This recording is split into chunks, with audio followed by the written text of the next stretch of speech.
नमस्कार, I'm अशोक व्यास और हम बचपन से सुनते आए हैं कानून के हाथ बहुत लंबे होते हैं और ये भी सुना है कि कानून अंधा होता है और कानून ठीक नहीं है तो राष्ट्र में जिस तरह की स्थितियां बनती हैं वो कई बार चिंताजनक हो जाती हैं। इसलिए संविधान निर्माताओं द्वारा संविधान के निर्माण के बाद में भी उसमें संशोधन का क्रम जारी रहा है और जिन्हें हम चुनकर भेजते हैं वो भी कानून बनाने की प्रक्रिया में अपनी भूमिका निभाते हैं।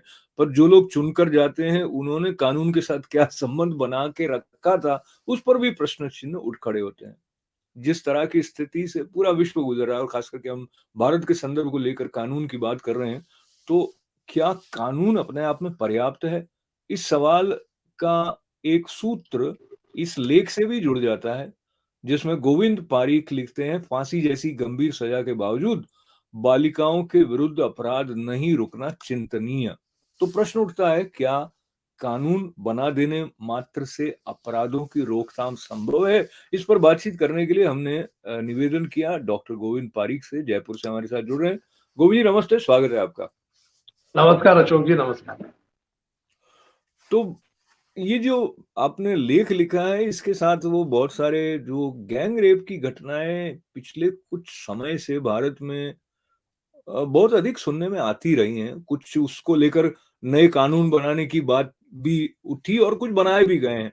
तो मोटा-मोटी ये जो जिस अपराध की तरफ आपने संकेत किया है तो ये उस उनको पढ़ना भी हमारे लिए मुश्किल हो जाता है कि 4 वर्ष की बच्ची के साथ में कहाँ गई मानवता? तो क्या कानून पर्याप्त है? क्या सोचते हैं आप? अशोक जी, सबसे पहले तो मैं आपको धन्यवाद देना चाहूँगा और बधाई देना चाहूँगा कि आपने इस मुद्दे पर आज चिंतन करने का निर्णय लिया और इस मुद्दे पर आज हम बातचीत कर रहे हैं। मैं सभी दर्शकों का भी स्वागत करता हूँ इस पर।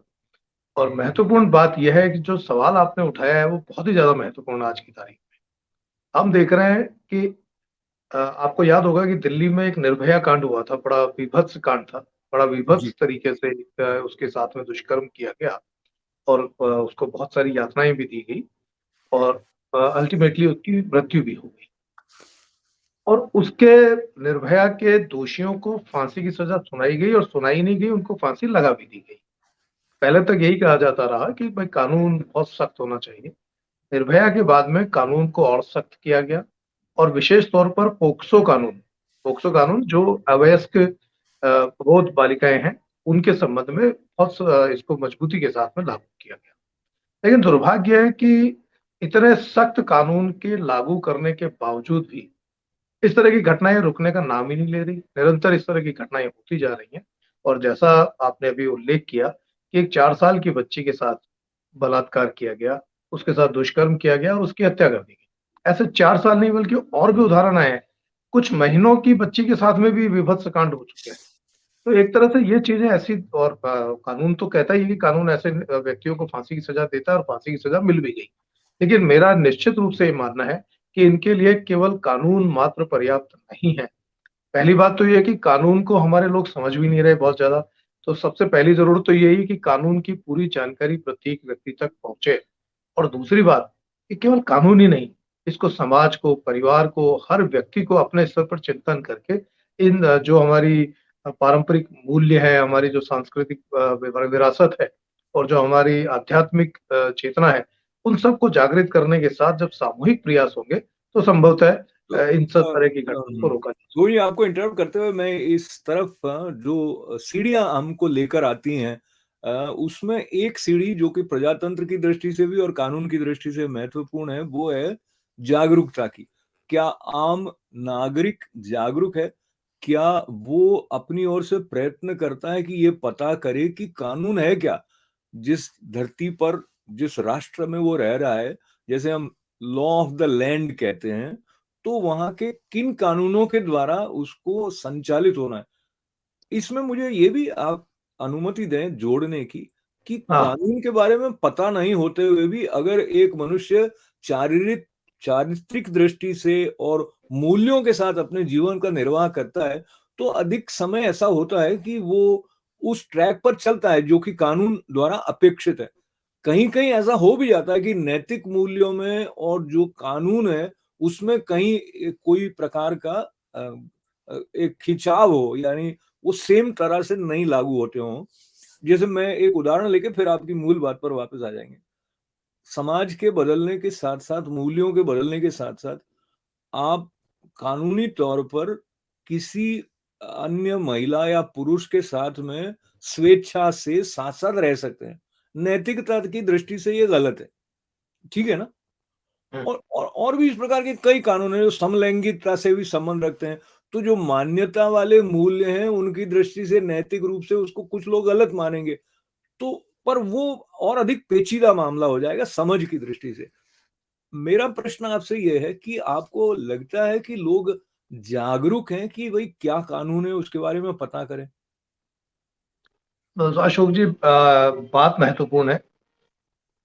सही मायने में बात जो आपने 2-3 उदाहरण बताए, इन 2-3 उदाहरणों को अगर हम इन अपवाद स्वरूप अलग रख दें, कुछ और अपवाद भी इसमें हो सकते हैं शामिल, लेकिन इन अपवादों को अगर हम अलग रख दें, तो हमारे जो सांस्कृतिक और नैतिक मूल्य सोसाइटी के हैं, कानून सही मायने में उस समाज के उन मूल्यों का ही प्रतिबिंब है। हमारे इस कानून बनाने वालों ने, संविधान के निर्माताओं ने, उन सब तथ्यों को शामिल किया जो हमारे नैतिक चरित्र के आधार पर जिन चीज़ों को होना चाहिए। और हम सब जानते हैं कि हमारे संविधान में, भारतीय संविधान की अगर मैं बात करूँ, भारतीय संविधान ही नहीं, चाहे वो अमेरिका का संविधान हो, चाहे ब्रिटिश संविधान हो या किसी और विकसित राष्ट्र का संविधान हो, उन सब संविधानों में प्रत्येक व्यक्ति के नैतिक दायित्वों का भी विवरण है, उसके मौलिक अधिकारों का विवरण है, तो उसके मौलिक कर्तव्यों का भी उसमें विवरण है।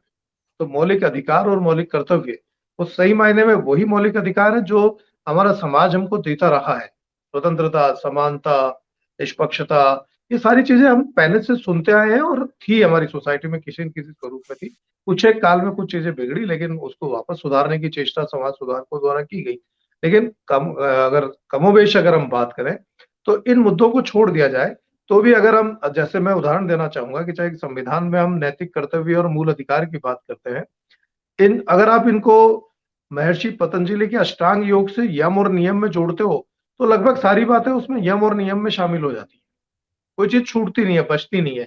अगर हम उस अष्टांग योग के यम और नियम का पालन करते हैं, तो आप देखेंगे कि हम चारित्रिक रूप से सुदृढ़ होकर के कानून की प्रत्येक अवधारणा का हम पालन करने की स्थिति में होंगे। जो अपवाद की स्थिति है, वो भी संभवतः उत्पन्न नहीं होंगी, अगर हम उन जो हमारे सिद्धांत हमारे महर्षियों द्वारा प्रतिपादित किए गए, हमारी समृद्ध सांस्कृतिक विरासत के तौर पर अगर हमारे पास में है, तो उनके अगर हम पालन करते हैं, तो निश्चित रूप से कानून और उन दोनों में कोई बहुत ज़्यादा अंतर नहीं है। बस तो ज़रूरत इस बात की है कि हम कानून की जानकारी भी रखें और कानून की जानकारी रखने के साथ-साथ शायद इस बात की भी ज़रूरत है कि हमारी जो विरासत है, उसकी भी हमें जानकारी हो। अगर इन दोनों की जानकारी सामूहिक रूप से रहती है, तो शायद एक आदर्श समाज की हम कल्पना कर सकते तो गोविंद जी, आपने बहुत ही सुंदर बताया, पतंजलि जी का स्मरण करते हुए यम नियम की बात फिर आगे भी आते हैं उसमें, प्राणायाम, वो प्रत्याहार, धारणा, समाधि, वो सब। लेकिन अ, हम अपने जीवन को जिस तरह से ढाल रहे हैं, उसमें जो हमारे पारंपरिक आध्यात्मिक सांस्कृतिक मूल्य हैं, उनको हम कितना अपना रहे हैं, वो भी एक प्रश्न आ जाता है। और क्योंकि हम अभी जिस संदर्भ से बात कर रहे हैं कानून के, और फिर संविधान में जो सेक्युलरिज्म को लेकर जो उसके अलग-अलग इंटरप्रिटेशंस हैं, तो कोई बात जो सनातन परंपरा के किसी ग्रंथ में कही गई है, तो कोई समुदाय उसको ऐसे मानेगा कि ये सेक्युलरिज्म पर आघात है। चाहे वो इतनी सहज बात है जिसके बारे में हम कभी चर्चा कर चुके हैं, सूर्य नमस्कार के द्वारा अपने मन और तन दोनों को पुष्ट करने की बात हो, तो भी वो कहेंगे कि ये अ, हस्तक्षेप है। पर उस संदर्भ को अलग रखते हुए फिर से आचरण की बात पर आते हैं। अगर ये जिनके अपराधियों के संदर्भ को लेकर आपने वो 4 बरस की बच्ची के साथ हुए अमानवीय और बर्बरतापूर्ण वासना के शिकंजे में पड़े हुए मन वाले लोगों द्वारा जो कार्य किया गया, जो कुकृत्य हुआ है, तो यहाँ पे कानून उनको नहीं रोक सकता है, वो अपने आप को रोक सकता है, बल्कि उसकी समझ उसको रोकनी चाहिए। तो इसलिए इज़ लॉ इनफ शीर्षक से जब हम बात कर रहे हैं, क्या कहना हैं। चाहेंगे आप? आप सही कह रहे हैं कि कानून अपने आप में, कानून तो क्या होगा कि अगर कुछ कानून तो कहता है, कानून तो स्पष्ट है कि अगर आप किसी तरह की जो नियम राज्य सरकार द्वारा किसी के सरकार द्वारा प्रतिपादित, राज्य द्वारा प्रतिपादित कर दिए गए हैं, उनकी पालना करने के लिए उस राष्ट्र का प्रत्येक नागरिक बाध्य है। वो राष्ट्र का नागरिक, उसमें सरकारी व्यक्ति भी शामिल हो सकता है, नीति निर्माता, कार्यपालिका के लोग भी शामिल हो सकते हैं, व्यवस्थापिका के लोग भी शामिल होंगे और न्यायपालिका के लोग भी शामिल होंगे। कानून की अगर अवहेलना होती है तो व्यक्ति दंड का भागी होगा। मेरा कहने का आशय यह है कि अगर कानून तो अपराध होने के बाद या जो भी कुछ घटना घटित हुई जो अमानवीय है, किसी भी तरह से जिसे हम कह सकते हैं गैर कानूनी या नैतिक चरित्रों के विपरीत है, तो कानून के तहत वो व्यक्ति दंड का भागी होगा। लेकिन अगर दूसरा पक्ष उतना ज्यादा महत्वपूर्ण है कि अगर हम नैतिक नियमों का और हमारे आचरणों का, सिद्धांतों का, हमारे चरित्र का, नैतिक चरित्र का अगर मजबूती के साथ पालन करें, तो संभवतः कानून की जरूरत ही नहीं रहेगी, कानून की अवहेलना ही नहीं होगी, और अवहेलना नहीं होगी तो दंड के भागी भी नहीं बनेंगे। तो एक पक्ष ये जो हमारे नैतिक चरित्र वाली, जब हम बात करते हैं, नैतिकता की बात करते हैं, हमारे चरित्र की बात करते हैं, हमारे आचरण की बात करते हैं, अगर हमारा आचरण अच्छा है तो उस स्थिति में संभवतः कानून सम्मत अपराध की तरफ जाने की गुंजाइश ही नहीं रहेगी। बिल्कुल सही कहा आपने। तो कानून अपने आप में काफ़ी नहीं है। कानून बाहरी तौर पर कुछ इस तरह की सीमा रेखाएँ खींचेगा मर्यादा की, जिनको आपके ऊपर आरोपित किया जाएगा यदि आपने उसको छेड़ा।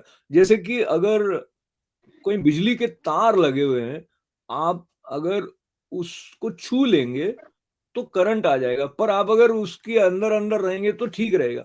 इस प्रकार से कानून की व्यवस्था को देखा जा सकता है। पर कानून कभी भी अपने आप में पर्याप्त कई कारणों से नहीं हो सकता है। एक मनुष्य कैसे आचरण करता है, उस पे कानून उसके अंदर जाके कितना घुसेगा।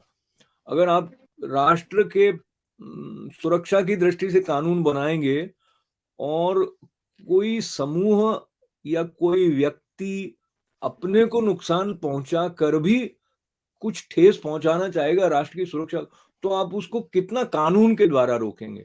उसके अंदर जब तक ये भाव नहीं आएगा कि ये मेरा अपना है, तो ये जो मेरा अपना का भाव है और मैं इसके प्रति उत्तरदायित्व पूर्ण ढंग से अपने आचरण को निर्धारित करूँ, ये समझ विकसित होना बहुत आवश्यक है। तो लेकिन फिर भी हम चूँकि कानून के संदर्भ को लेके बात कर रहे हैं, तो कानून लागू कैसे होता है, उस प्रक्रिया पर भी हम थोड़ी-सी चर्चा करेंगे। और तो पहले जो वकील होते हैं, अब आपको पता है कई वकील करोड़ों रुपए की फीस लेते हैं और फिर ये हो जाता है कि जिसके पास पैसा है वो कानून के, हम चंगुल शब्द लेना नहीं चाहिए, लेकिन हम ये कहते हैं भई कानून के चंगुल से बच जाएगा। तो कानून अपने आप में जब चंगुल शब्द के साथ आता है, तो ऐसा लगता है कि कोई गैर कानूनी रूप रूप से आपको एक्सप्लॉइट कर लेगा।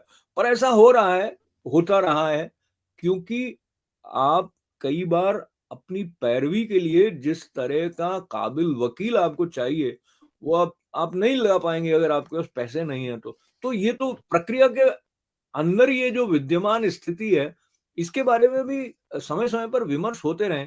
क्या आपको लगता तो है? आपने बिल्कुल सही मुद्दा उठाया अशोक जी, बहुत महत्वपूर्ण बात है ये। अगर मैं इसको उस रूप में कहूँ जिस रूप में आप बता रहे हैं, तो आप देखेंगे कि कानून हमारा संविधान को लागू करने का जो अधिकार है और संविधान के उल्लंघन को रोकने का न्यायपालिका का पूरी तरह से उसके पक्ष में है। लेकिन आज हम देख रहे हैं कि न्यायपालिका, अगर भारत की बात करें, भारत ही नहीं मैं बल्कि विश्व के अन्य राष्ट्रों की भी बात करें, तो न्यायपालिकाएं इतने अत्यधिक दबाव से त्रस्त है, उनके पास में जितना उनकी क्षमता है उससे कहीं ज्यादा उनके पास मुकदमे आ चुके हैं।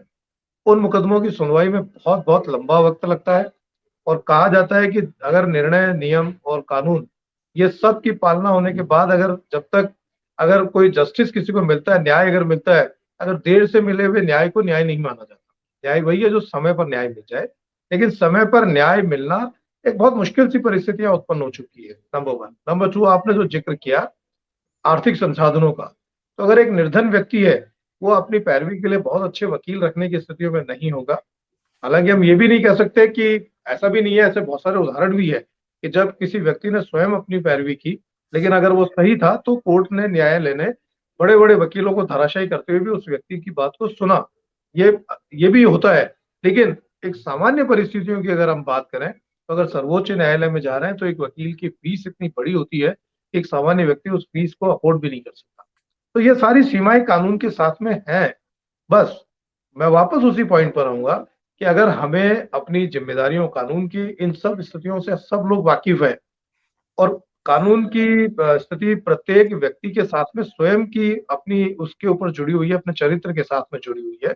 अगर मैं चारित्रिक रूप से दृढ़ हूँ, मजबूत हूँ, और मैं अपने नैतिक नियमों का अगर पूरी तरह से पालन कर रहा हूँ, तो संभवतः मुझे कानून के सहारा लेने की कई बार जरूरत भी नहीं पड़ेगी। लेकिन हाँ, ये भी तय है कि मैं तो सब कुछ कर रहा हूँ, लेकिन सामने वाले ने मेरे स्वतंत्रता के अधिकार को, मेरे स्वतंत्र समानता के अधिकार को, मेरे संपत्ति के अधिकार को, या मेरा शोषण करने लग गया, तो उस स्थिति में मुझे कानून के सहारा लेने की जरूरत पड़ती है। तो तो जरूरत तो इस बात की है कि अगर सामने वाला व्यक्ति भी अगर मेरी तरह का होगा, तब तो शायद जरूरत नहीं पड़ेगी, या वो भी आदर्श परिस्थिति में होगा तो नहीं पड़ेगी, लेकिन पड़ सकती है। तो उन स्थितियों में ये जरूरी है कि कानून की जानकारी हो, और कानून की जानकारी होने के साथ निश्चित रूप से कानून सुलभ होना चाहिए और सुगम होना चाहिए, जिसमें बहुत लंबी चौड़ी प्रक्रियाओं के बजाय सरलीकरण की भी इसमें संभवतः बहुत बड़ी जरूरत तो गोविंद जी, जैसे आपका बहुत घनिष्ठ संबंध रहे अपने कार्य को लेकर भी पुलिस बल के साथ में, पर जो एक आम व्यक्ति होता है वो पुलिस वाले से घबराता है। है। उसके 2 कारणों में से एक कारण तो ये है कि स्वाभाविक रूप से वर्दीधारी दिखाई देगा तो। दूसरा ये भी है कि आप मुझे क्षमा करें, पर कई लोगों के मन में है कि वो फेयर डील नहीं करेंगे। ऐसा एक आम आदमी का मन, और ये सिर्फ़ भारत की बात नहीं है, सभी स्थानों पर ऐसा होता है भई वो कानून वाला ऐसा लगता है कि उसके पास कोई अतिरिक्त शक्ति है जिसका वो अ, दुरुपयोग कर सकता है, करेगा ही ऐसा आवश्यक नहीं। इसमें भी जिन लोगों का साबता अधिक पड़ा होता है, वो लोग समझ जाते हैं। तो आप अगर मैं बिल्कुल बोलचाल की भाषा में कहूँ, तो जो बदमाश लोग होते हैं वो पुलिस वाले से नहीं डरते हैं। शरीफ आदमी होगा वो पुलिस वाले से ज़्यादा डरेगा, क्योंकि उसको पता नहीं है सिस्टम कैसे काम कर रहा है, उसका कभी ऐसा काम पड़ा नहीं, इसलिए एक जनरल ऑब्जर्वेशन मेरा है। इस बात को लेके हम फिर आ जाते हैं, जो ढंग अदालतों में एक मुकदमे के साथ अपनाया जाता है, चूँकि हमने लॉ की बात कर रहे हैं, तो लॉ की बहुत सारी शाखाएँ हैं। बहुत लेमैन की तरफ से यदि मैं बताऊँ, एक तो क्रिमिनल है लिटरली, जैसे कि आपने प्रसंग हो बलात्कार इत्यादि का। लेकिन कई लोग ऐसे हैं, वो एक-दूसरे की जायदाद हड़पने में लगे हुए हैं, वहाँ भी कानून काम करता है। और उसमें आपने देखा होगा कई केस हैं जो 1 पीढ़ी से 2 पीढ़ी तक चल जाती है। तो कानून किसको कानून का लाभ हुआ?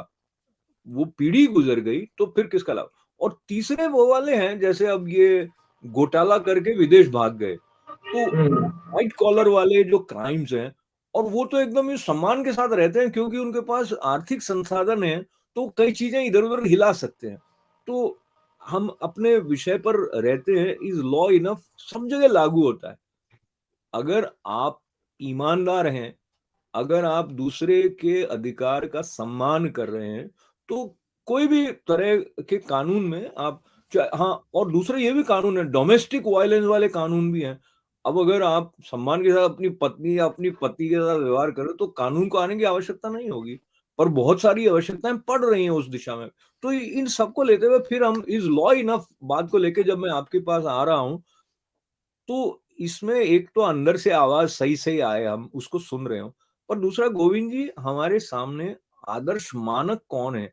हम किनका अनुसरण कर रहे हैं? तो उस दृष्टि से हम नेताओं की बात करें, तो मैं एक आधा एग्ज़ाम्पल आपके सामने देता हूँ। जैसे अभी चुनाव चल रहे हैं उत्तर प्रदेश में, तो अखिलेश यादव मुख्यमंत्री के रूप में प्रतिवादी जो हैं अपने समाजवादी दल के, वो खुलेआम मंच से कह रहे हैं कि आजम खान के खिलाफ झूठे मुकद्दमों में उनको फँसा दिया। तो इसका मतलब है वो पूरी कानून व्यवस्था पर प्रश्न चिन्ह लगा रहे हैं, और साथ ही साथ ये संदेह भी व्यक्त कर रहे हैं, बल्कि वो अगर पूर्व मुख्यमंत्री इस तरह से कहते हैं, तो इसका मतलब है फिर आम आदमी को कैसे कानून व्यवस्था पर भरोसा है? इसके बारे में आप क्या सोचते हैं? और वो मैंने अखिलेश यादव का नाम लिया है, ऐसा और भी होंगे नेता, ऐसा कुछ नहीं है कि सब दूध के धुले हुए होंगे, मतलब पर इस संदर्भ में आपकी क्या विचार है? अशोक जी, बहुत रोचक बात है। आपने रोचक उदाहरण दिया, लेकिन हमारा संविधान भी बहुत रोचक है। उसने इतनी अधिकार दे दिए प्रत्येक व्यक्ति को कि कोई भी व्यक्ति किसी भी स्थिति में जाकर के उसको अभिव्यक्ति की स्वतंत्रता का अधिकार मिल गया। और इसी अभिव्यक्ति की स्वतंत्रता का अधिकार, अब हम लोगों ने क्या किया कि हमने अधिकारों को तो बहुत गंभीरता से ले लिया, लेकिन अधिकारों के साथ-साथ अपने मौलिक कर्तव्यों की तरफ भी अगर हम ध्यान दें, तो उस स्थिति में शायद हम अधिकारों का सुचारू रूप से उपयोग कर पाएँगे। लेकिन आप सही कह रहे हो कि अधिकांशतः हम और विशेष तौर पर हमारे नेतागण, वो अपने अधिकारों के ऊपर बहुत ज़्यादा ध्यान दे लेते हैं और अपने अधिकारों का पूरा पालन करते हुए जो चाहे वो कह देते हैं। उनको कहने पर किसी तरह का नियंत्रण और रोकथाम नहीं है। और आप ये भी देखते हैं कि लंबे 70 साल से ज़्यादा लंबे हमारी डेमोक्रेसी के में ऐसी कोई परिस्थिति नहीं आई जब किसी नेता ने झूठ बोला और झूठ बोलने के बाद में उनको किसी तरह के दुष्परिणाम भोगने पड़े। झूठ बोलने के बावजूद भी वो लोकप्रिय हैं, उनकी अपनी फैन फॉलोइंग बहुत वापिस स्ट्रॉन्ग चुन है, वो भी चल रही है। वापिस चुन भी लिए जाते हैं, वापिस चुन भी लिए और चुन जाते भी हैं। लिए वापस। भाई हमारा संविधान और हमारी स्थितियां तो ऐसी है कि हमने किरण बेदी जो आईपीएस अधिकारी थी उनको हराया और पूनम देवी को जिता दिया जो डकैत थी। तो बहुत हमारी विभिन्नताएं बहुत मतलब रोचकताओं से परिपूर्ण है। लेकिन फिर भी इन सब के बावजूद यह है कि हमारा संविधान वो महत्वपूर्ण है और संविधान ने सबको अधिकार दिया है, सबको बोलने का भी अधिकार दिया है और साथ में संयम की भी बात इसमें साथ में शामिल होती है। लेकिन यह है कि हम हमारे नैतिक कर्तव्यों का भी पालन करें और कर्तव्य की जहाँ छूट होती है, कर्तव्य पालन में हम जब लापरवाही बरतते हैं, जो अधिकांश लोग बरतने लगे हैं, तो उस स्थिति में निश्चित रूप से जो साम्य की स्थिति होनी चाहिए। भाई सही मायने में अशोक जी अगर हम बात करें तो विधि, कानून, विधि क्या है? अगर हम बहुत इसकी मौलिकता में जाए तो हम आप देखते हो कि विधाता का विधान है विधि। हम कहते हैं ना किसी के अरे भाई कुछ हो गया, उसको ये हो गया, अरे विधि का विधान है। उसमें ये कहते हैं उसका विधाता का विधान है। अलग-अलग विधान है। एक अपने जीव जगत का विधान है, जिसमें मनुष्य पशुओं के साथ, पक्षियों के साथ किस तरह का वातावरण करता है, गाय के साथ किस तरह का आचरण करता है, कुत्ते के साथ करता है, शेर के साथ हमारा कुछ अलग है, कबूतर के साथ अलग है, कौवे के साथ अलग है। ये जीव जगत का एक अलग तरह का विधान है और ऐसा समाज का विधान, ये हमारा समाज का भी विधान है, हमारे परिवार का भी विधान है, पति-पत्नी के संबंध है, बच्चों के संबंध है, हमारे माता-पिता के साथ संबंध है, परिवार का विधान है। ये हर तरह का विधान परंपरा से हमारे साथ में चलता आ रहा है और इन विधानों में हमारे समाज के जो महापुरुष रहे हैं, जिन्होंने एक उत्कृष्ट समाज की रचना करने के लिए इन सब विधानों को व्यवस्थित किया। लेकिन वो विधान और उन सब के बाद में आ गया हमारा संविधान, जो सबके लिए समान है, जो प्रत्येक नागरिक उस कॉन्स्टिट्यूशन उस एक निश्चित सीमा क्षेत्र में, उस निश्चित राष्ट्र में रहने वाले प्रत्येक नागरिक के लिए एक तरह से उसको वो अधिकार दे दिया गया कि ये तो आपके अधिकार है और ये आपके कर्तव्य है। और एक तरह से और सामान्यतः अधिकार और कर्तव्य भी सामान्यतः वही है, जो इस व्यक्ति को आचरण में पालन करना चाहिए। हमें झूठ नहीं बोलना चाहिए। ये हमारा सारे सिद्धांत कहते आए हैं और ये हमारा नैतिकता भी कहती है, ये हमारे आचरण भी कहते आए हैं और हम ये भी बचपन से जन्म के समय से प्रत्येक व्यक्ति सुनता आ रहा है कि सत्य की जीत होती है, असत्य पराजित होता है। राम की सत्यमेव जीत, जयते। रावण की हार, कृष्ण और कंस, ऐसे बहुत सारे उदाहरण हैं, अत्याचारी का नाश होता है। लेकिन फिर भी लोग अत्याचार करने की तरफ बढ़ते हैं और संविधान, उनमें कहीं न कहीं संवैधानिक में कानूनी पहलुओं में जो थोड़ी बहुत भी गुंजाइशें निकाल करके विधि की कमियों को किसी तरह से लोग ढूँढ करके और फिर उसमें से बचने के रास्ते भी मैं तलाश। गोविंद जी आपने जो बात कही है उस तरफ ही मेरा ध्यान जा रहा था कि हुँ, किस तरह से जो व्यवस्था है उसको तोड़ मरोड़ के या उसका चतुराई से उपयोग करके मैं अपने हित को साधने की तरफ बढ़ूं। इस में जो सफल अधिक रहता है वो अधिक अधिक शक्तिशाली भी होता है, उसकी बात अधिक सुनी भी जाती है। हुँ, मुझे कुछ-कुछ उदाहरण कानून के जिस संदर्भ की बात हम कर रहे हैं, तो महाराष्ट्र में बहुत घटनाएँ ऐसी हुई हैं हाल ही में जिसके विस्तार में हम नहीं जाएँगे। वहाँ कई लोगों को लगा कि कानून कहाँ किस तरह से काम कर रहा है और अभी आपने हाल ही में वो कई बरसों के बाद में संभवतः 25 बरस के बाद में एक फैसला होता है, जिसमें लालू प्रसाद यादव जी फॉर्डर स्कैम में अपराधी पाए गए हैं।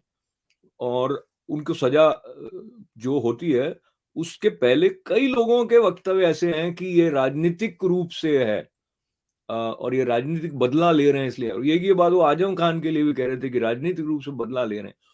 और ये बात जब पी. चिदम्बरम जो कि दूसरे तरह के आपराधिक मामले को लेकर उन पर जाँच हुई, वो अंदर कुछ समय रहे और अभी उसमें भी कोई निष्कर्षात्मक नहीं है और बल्कि काफ़ी बड़े-बड़े नेता हैं जो बेल पर बाहर घूम रहे हैं। तो ये जो सारा एक परिदृश्य बन गया है, इसमें कानून को बहुत गंभीरता से लेने की आवश्यकता होते हुए भी लोगों के मन में कहीं न कहीं प्रश्न चिन्ह लग जाता होगा। हमारे पास समय बहुत कम है, लेकिन मैं एक बात और जोड़कर आपसे इस पे टिप्पणी चाहूँगा, और वो बात है निष्पक्षता से जो न्यायपालिका है वो कार्य कर पाए। इसमें राजनीतिक हस्तक्षेप के अलावा अब तो ये भी होने लगा, जैसे अभी फार्मर्स एजिटेशन के बाद में और कुछ जजेस के पास में धमकी भरे फ़ोन आ रहे हैं, वो भी आपको सोशल मीडिया में सुनाई देता है कि उन्होंने ऐसा कह दिया। तो मोटा-मोटी जहाँ से हमने शुरू की थी बात, इज़ लॉ इनफ, तो मैं कहूँगा लॉ इनफ नहीं है और कभी हो नहीं सकता है। लॉ सख्ती से लागू किया जाना चाहिए, पर जो दूसरा महत्वपूर्ण पक्ष है उस तरफ आप संक्षेप में बताएँ। एक व्यवस्थित समाज जिसमें सबको बराबर का अधिकार मिले और अवसर जो है तो उनका लाभ उठा सके, उसके लिए और क्या चाहिए कानून के अलावा? संक्षेप में। अशोक जी, कानून के अलावा ये ज़रूर होता है कि मनुष्य बच्चा जब जन्म लेता है, जन्म लेते ही अपने जो परंपराएँ देखता है, जो समाज में अपने परिवार में देखता है, अपने माता-पिता को देखता है सबसे पहले। अगर माता-पिता नैतिक आचरण करने वाले हैं, तो बच्चा नैतिक आचरण सीखेगा। बच्चा अपने दादा-दादी, अपने परिजनों से सीखता है और जब अपने घर में, परिवार में पूरी तरह से सामंजस्य और सामंजस्यता का भाव रहता है, जहाँ लालच की भावना नहीं रहती, जहाँ संतोष की भावना रहती है, जहाँ तप की भावना रहती है, जहाँ लोग अपने आत्म अनुशासन के ऊपर बल देते हैं, अनुशासित व्यक्ति रहता है, वो ब्रह्मचर्य का पालन करने वाले हैं, वो सत्य का पालन करने वाले हैं, वो चोरी नहीं करते, वो असत्य नहीं बोलते, वो किसी तरह का अनावश्यक विलासिता की तरफ डूबे हुए नहीं है। तो वो वही बच्चा वही सीखेगा। तो मेरे ख्याल में उन सब बहुत आगे बढ़ने की बजाय सबसे पहली ज़रूरत है कि जो कुछ बच्चा संस्कार में सीखेगा, संस्कार अगर प्रारंभ में उसको शुरुआत में अच्छे संस्कार घर से, परिवार से मिले, उसके बाद अपने आस-पास के लोगों से मिले, अपने परिजनों से मिले, समाज के अन्य सदस्यों से मिले और उसके बाद जहाँ वो शिक्षा ग्रहण कर रहा है, वहाँ उसको ये संस्कार मिले। तो उस स्थिति में हम ये अपेक्षा कर सकते हैं कि अगर उसको सारे अच्छे संस्कार मिल रहे हैं, अच्छी बातें उसको देखने को मिल रही है जो कानून सम्मत भी है और जो हमारी नैतिकता के आचरण के सिद्धांतों के अनुरूप भी है, तो संभवतः वो एक अच्छे नागरिक बनने की तरफ प्रेरित रहेगा। और अच्छा नागरिक बन कर के उसको जो कुछ उसके कानून की बातें हैं वो भी सीखेगा, लेकिन उससे ज़्यादा अगर वो आध्यात्मिकता के साथ में भी जुड़ा रहता है, तो आप ये देखेंगे कि आध्यात्मिक व्यक्ति हिंसक नहीं हो सकता। आध्यात्मिक व्यक्ति किसी अत्याचारी नहीं हो सकता। वो बहुत असत्य बोलने से परहेज़ करेगा, वो बहुत ज़्यादा लालची नहीं होगा, वो बहुत कपटी नहीं होगा। तो मेरी ख्याल है एक व्यक्ति को अब अध्यात्म के साथ भी जुड़ने की ज़रूरत है, अपने परिवार के साथ, अपने समाज के साथ, अपने अध्यात्म के साथ। और मैं फिर केवल वापस उल्लेख करना चाहूँगा, महर्षि पतंजलि जैसे लोग जो सिद्धांत दे गए यम, यम में उसमें कहते हैं कि अहिंसक रहे आदमी, सत्य का पालन करे पूरी तरह से, ऐसे चोरी बिल्कुल ना करे, ब्रह्मचर्य का पालन करे, अपरिग्रह ना करे। ये यम थे, 5 नियम उन्होंने बताए, जिसमें शौच का आशय है कि अपने मन, वचन और शरीर से आदमी पवित्र रहे, गो मन से पवित्र गोविंद जी, रहे, समय वचन से जी। पवित्र रहे, संतोष। बिल्कुल तो सही समय कहा। की सीमा को देखते हुए मुझे लगता है इस पे विस्तार में जाने की आवश्यकता भी है, और ये संकेत जो आपने दिया वो बहुत ही महत्वपूर्ण है। चलते-चलते मैं सिर्फ ये भी कहना चाहूँगा कि कई बार राजनीतिक दृष्टि से किस तरफ लाभ होगा, उसको लेकर कानून की किसी धारा में या किसी रूप से पीड़ित मनुष्यों के साथ खड़े होने के लिए कुछ नेता पहुँच जाते हैं। वो भी कानून व्यवस्था के साथ कहीं न कहीं छेड़खानी कर रहे हैं, ऐसा मुझे लगता है। तो सबका अपना-अपना कर्तव्य है। कानून की धाराएँ एक सीमा तक मदद कर सकती हैं, पर हमें अपना-अपना कर्तव्य, और जैसे आपने यम-नियम के संदर्भ को लेते हुए चरित्र की बात की, वो so I think you agree with me that law is necessary but it is not enough, and what is enough we have to dig that within us. तो गोविंद जी, आपका बहुत सारा धन्यवाद है इस महत्वपूर्ण चर्चा में।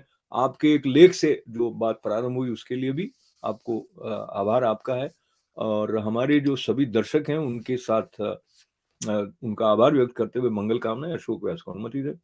नमस्कार।